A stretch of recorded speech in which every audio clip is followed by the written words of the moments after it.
그때 당시의 기준으로 장애 진단 기준을 받는 게 가장 중요하거든요. 보험금 청구의 기술 보청기 구독자 여러분 반갑습니다. 자, 오늘 다룰 내용은 후유장애 담보가 있는데 후유장애 장애 진단을 어떻게 받을 수 있을까에 대한 주제로 얘기를 해보도록 하겠습니다. 자, 우선 우리나라에서 통용되는 장애의 종류는 크게 이런 5가지 정도로 나눌 수 있습니다. 첫 번째, 개인보험이 있고요. 개인보험의 후유장애는 AMA식의 후유장애 방식을 채택하고 있고요. 교통사고 배상 책임은 맥브라이드식 방식을 채택하고 있고, 산재장애는 산재법의 장애 기준이 정해져 있습니다. 그리고 4번, 5번 장애인 복지법에 따른 동사무소 장애도 장애 기준이 마련이 돼 있고, 기타 국가배상법 기준이 별도로 마련이 되어 있습니다. 자, 오늘 장애 진단을 어떻게 받을 수 있는지에 대한 내용은 요 1, 2, 3에 따른 내용을 가지고 얘기를 하겠습니다. 자, 그러면 후유장애는 어떻게 누구한테 받아야 되나에 대한 궁금증이 많이 있으실 텐데요. 자, 첫 번째로 개인보험에 후유장애 담보가 있습니다. 그래서 후유장애 담보에 따른 후유장애 진단서를 끊어야 되겠죠.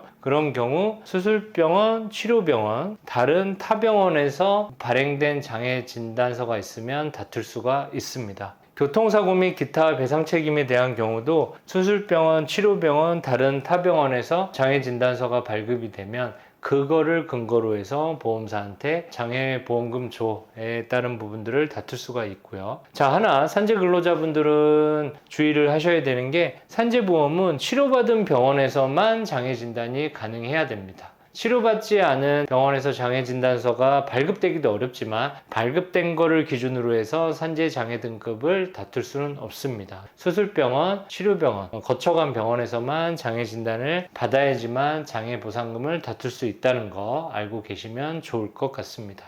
그래서 개인보험이나 교통 및 기타 배상 책임 보험인 산재보험의 장애 기준보다 받을 수 있는 폭은 더 있는 거죠. 다른 타 병원도 가능한 거니까요. 이 부분이 굉장히 좀 중요할 수 있습니다. 수술병원, 치료병원에서 장애가 없다라고 했는데 근데 다른 타 병원에서 가능하다고 하면 장애보험금을 다툴 수 있으니까 장점이 더 있는 거죠. 자, 후유장애는 기준이 가장 중요합니다. 가입한 개인보험이 있는데 80년대에 가입할 수도 있고 90년대, 2000년대 더 들어와서 초반대 가입 할 수 있겠죠. 근데 보험 상품이 그때마다 이게 연역이 또 있었습니다. 장애에 따른 기준들이 좀 크게 바뀐 기준도 있고 아니면 조금씩 바뀌었거든요. 그 기준에 따른 부분들을 그때 당시의 기준으로 장애 진단 기준을 받는 게 가장 중요하거든요. 그래서 장애 기준에 따라 장애 진단 받는 것이 중요 포인트입니다. 산재보험도 아까 산재법에 따른 장애 기준이 있다라고 얘기를 했죠. 그래서 어떤 장애가 있으면 그 기준에 맞게끔 의사선생님한테 내용을 보여주면서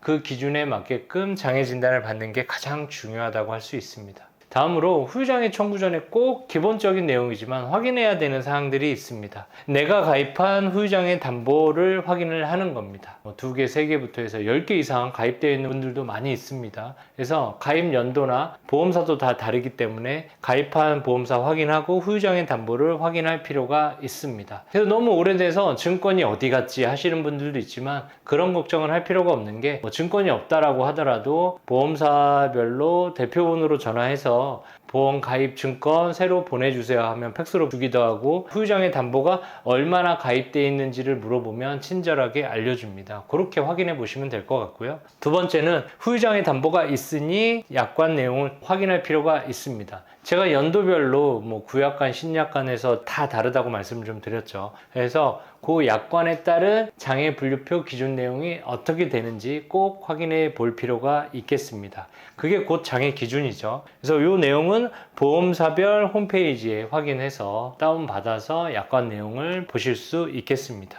자, 그러면 여기까지 확인을 했으면 약관에 나와 있는 장애 분류표를 의사선생님한테 장애 약관 내용대로 수술병원 아니면 치료병원에서 후유장애를 받는 게 가장 중요합니다. 그렇게 받아서 보험사에 일단 청구하는 게 중요합니다. 자, 수술 및 치료병원에서 후유장애를 못 받았다고 하면 전문가 무료 상담이 꼭 필요할 수가 있습니다. 의사 선생님들이 이게 장애에 따른 기준을 보는 기준이 어느 분은 어떤 상태에 대한 부분들을 좀 협소하게 보는 반면 또 어떤 의사 선생님들은 좀 넓게 해석해서 보는 경우가 있거든요. 주관적인 평가 방법에 따라 장애 기준이 다 다를 수 있으니까요. 꼭 수술 치료병원이 장애 없다고 하네, 그럼 나는 후유장애 못 받네, 포기하지 마시고 한 번 더 의심하셔서 본인이 가지고 있는 신체적 상태에 따른 부분들을 저희 손해사정사 전문가 무료 상담을 꼭 통해서 한 번 더 소중한 보험금 받을 수 있는지를 꼭 확인해 보시는 게 중요하다 할 수 있겠습니다.